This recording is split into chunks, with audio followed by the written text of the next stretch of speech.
Assalamualaikum warahmatullahi wabarakatuh.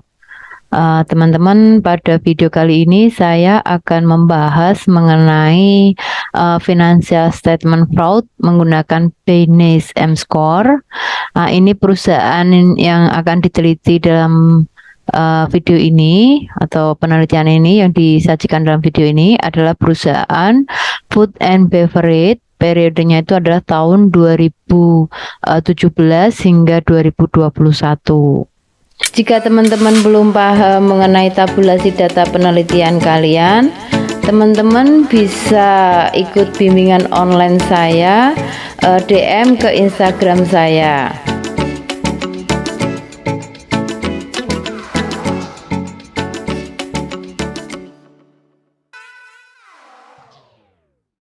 Teman-teman untuk mencari Binance M-Score, teman-teman bisa lihat rumusnya di sini. Ini M-Score, jadi nanti teman-teman harus mencari DSRI, GMI, AKI, SGI, DEPI, SGAI, LFGI, dan TATA. Jadi semua itu nanti dicari, setelah dicari baru nanti dimasukkan dalam rumus seperti ini, nanti bisa ketemu nilai M-Score-nya. Oke teman-teman, sekarang kita lanjutkan bagaimana mencari M-Score-nya pada perusahaan Food and Beverage periodenya tahun 2017 hingga 2021. Nah, ini saya punya filenya, ini saya sudah seleksi. Awal untuk populasinya itu untuk perusahaan Food and Beverage berdasarkan sumber IDX 2021 itu ada 72 perusahaan. Nah, ini di sini saya menggunakan kriterianya ini perusahaan yang terdaftar secara berturut-turut periode 2017 sampai 2021. Yang kedua adalah perusahaan yang melaporkan laporan keuangan. Yang ketiga adalah perusahaan menggunakan mata uang rupiah. Nah, dari kriteria tersebut atau dari 3 kriteria yang digunakan itu diperoleh sampelnya sebanyak 42 perusahaan. Jadi nanti teman-teman mencari Binance M-Score-nya itu pada 42 perusahaan selama 5 tahun, 2017 hingga 2021. Nah, di sini ada untuk kriteria yang pertama itu tadi, ini perusahaan yang terdaftar. Nah, ini seperti biasa yang tidak terdaftar saya taruh di bawah. Berarti ada 25 perusahaan yang tidak terdaftar atau yang tidak lolos seleksi yang pertama. Oke, untuk kriteria yang kedua, teman-teman bisa lihat di sini. Ini ada perusahaan yang melaporkan laporan keuangan untuk yang di atas, sedangkan yang di bawah itu adalah perusahaan yang tidak melaporkan laporan keuangan. Jadi ini ada 3 perusahaan yang tidak melaporkan laporan keuangan. Teman-teman bisa lihat di sini untuk kriteria yang kedua ada 3 yang tidak lolos seleksi. Nah, untuk kriteria yang ketiga itu adalah perusahaan yang menggunakan mata uang rupiah. Nah, perusahaan yang menggunakan mata uang rupiah di bawah di sini adalah perusahaan yang menggunakan mata uang dolar. Ada 2 perusahaan. Jadi ada 2 perusahaan yang tidak lolos seleksi pada kriteria ketiga. Nah, untuk total sampelnya, teman-teman bisa lihat di sini dari 72 populasi, berdasarkan dengan 3 kriteria, itu diperoleh sampelnya sebanyak 42 perusahaan. Oke, 42 perusahaan, nanti tinggal teman-teman cari fraudnya atau Binance M-Score-nya. Nah, ini teman-teman bisa lihat untuk sampelnya ada 42 perusahaan.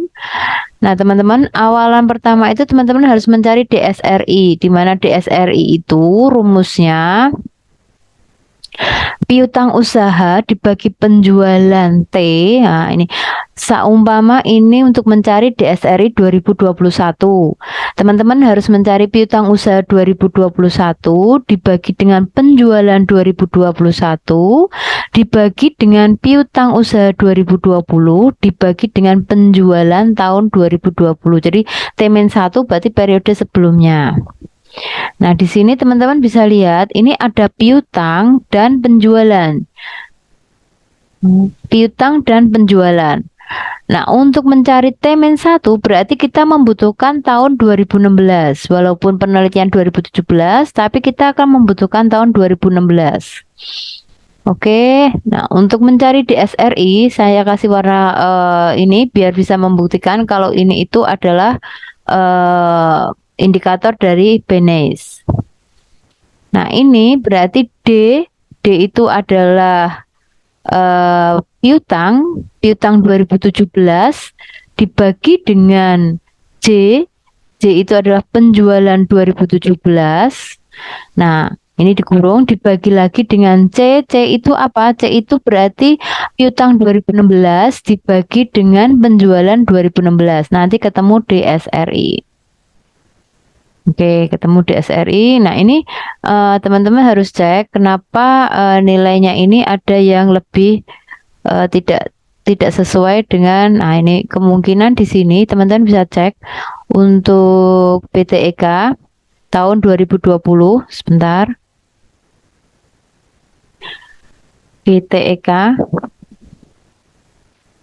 tahun 2020.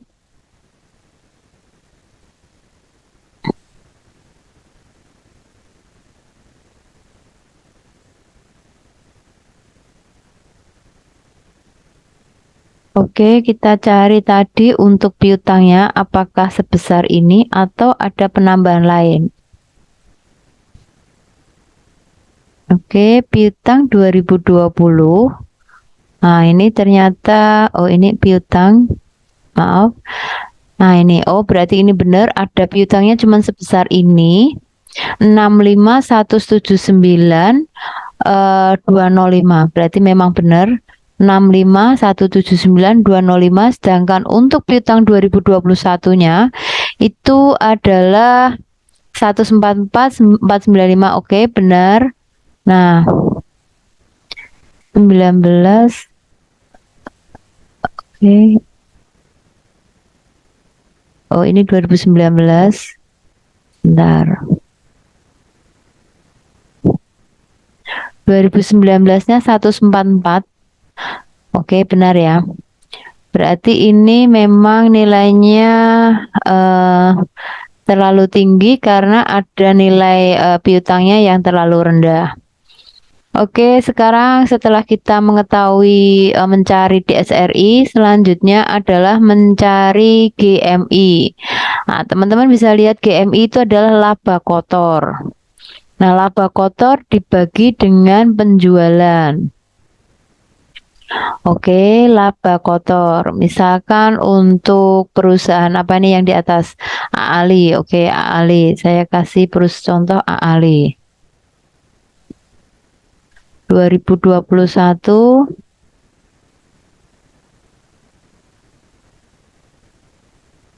untuk laba itu di bagian sini.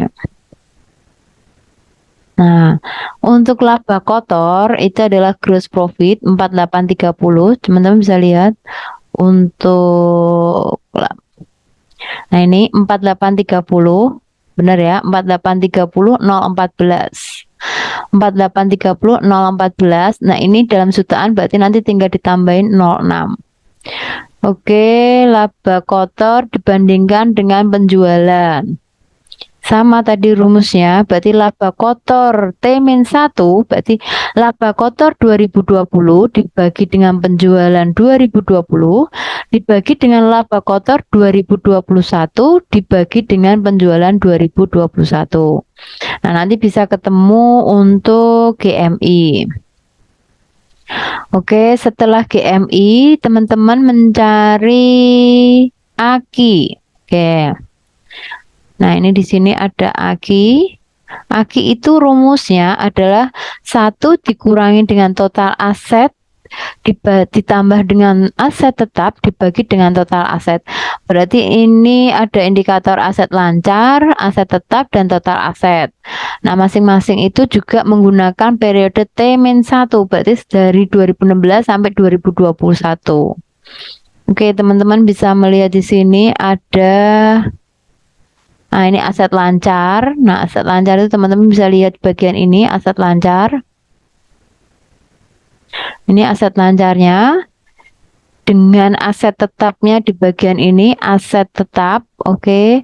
Nah, ini bagian total aset. Jadi sudah ketemu total aset, aset tetap dan aset lancar, nanti bisa mencari ini AKI. Nah, ini sudah ketemu AKI. Setelah ketemu AKI, teman-teman harus mencari lagi di SGI. SGI itu adalah penjualan penjualan 2021 dibagi dengan penjualan 2020. Oke, berarti di sini hanya SGI itu penjualan B16, BI6, penjualan 2017 dibagi dengan penjualan 2016. Oke ya. Nah, teman-teman langsung bisa mencari untuk depresiasinya dengan DEPI itu depresiasi dengan aset tetap. Oke. Depresiasi di sini teman-teman bisa. Nah, ini di sini ada beban usaha yang penyusutan. Ini tinggal dijumlah aja 153 penyusutan 153. Berapa ini? Ada berapa? 153 ditambah ini ada penyusutan untuk bebannya. Jadi beban-beban depresiasi nanti dijumlahkan. Jadi nanti ketemunya 1203220. Jadi ini ada biaya penyusutan, depreciation ini, terus ditambah untuk beban usahanya ini dijumlahkan. Nah, nanti kalau sudah ketemu baru ditambah 06. Oke, sudah ketemu depresiasi. Tadi aset tetap sudah, tinggal DEPI-nya. DEPI itu rumusnya, nah di sini depresiasi 2020 dibagi dengan depresiasi 2020 ditambah dengan aset tetapnya 2020. Nah, nanti dibandingkan dengan depresiasi 2021 dibagi dengan depresiasi 2021 ditambah dengan aset tetap 2021. Nah, ini ketemu DEPI. Selanjutnya teman-teman bisa mencari SGAI. SGAI itu adalah biaya penjualan dan administrasi. Nah, biaya penjualan dan administrasi, teman-teman bisa lihat di sini bagian ini penjualan. Biaya penjualan itu masuk di beban umum dan administrasi. Ini penjualan dan administrasi ini tinggal dijumlah aja. Nah, kalau sudah dijumlah berarti sudah ketemu di sini 2021. Oke, sudah ketemu biaya penjualan dan administrasi, sudah ketemu. Ini biaya umum dan administrasi ditambah dengan biaya beban penjualan, nanti jumlahnya berapa. Nah, kalau untuk mencari penjualannya tadi sudah bisa. Sekarang tinggal menentukan rumus SGIAI sesuai dengan rumusnya. Setelah itu teman-teman lanjut mencari leverage. Leverage-nya itu adalah total kewajiban dibagi dengan total aset. Berarti total kewajiban dibagi dengan total aset. Total kewajiban di sini adalah total hutang. Teman-teman bisa lihat kalau total hutang itu di bagian sini.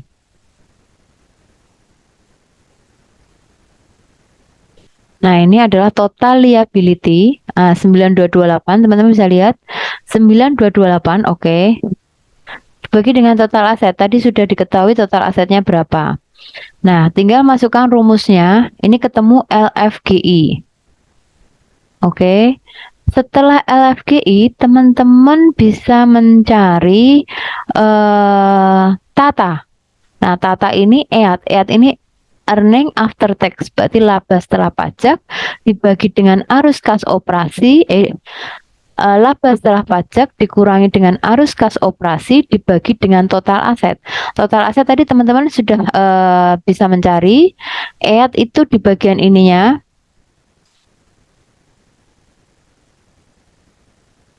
Nah, EAT itu di bagian ini, laba tahun berjalan. Nah, setelah mengetahui EAT ini, baru teman-teman mencari arus kas operasi. Nah, ini arus kas operasinya sebesar ini.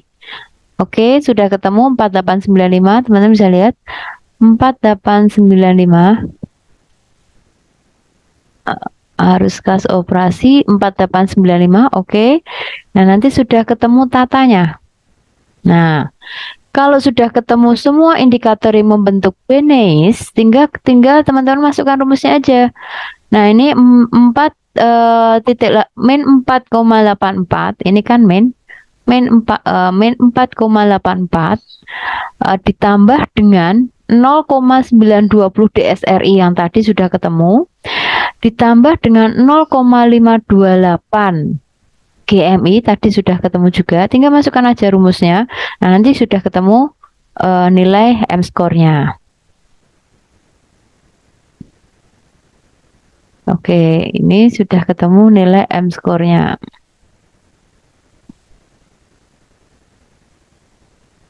Ini kurang min 4 aja. Oke, kalau sudah ketemu gini, sesuaikan dengan rumusnya. Min 4,48 benar. Min 4,48. Oh, 48 bukan 84. 48. 48. Oke. Ini 48.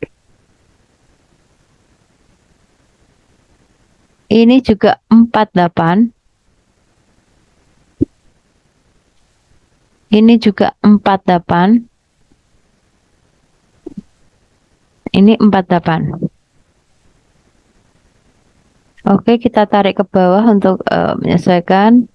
Nah, ini sudah ketemu rumusnya BNEIS. Nah, teman-teman bisa lihat di sini. Demikian teman-teman, sudah saya share mengenai BNEIS M-score. Semoga bermanfaat. Wassalamualaikum warahmatullahi wabarakatuh.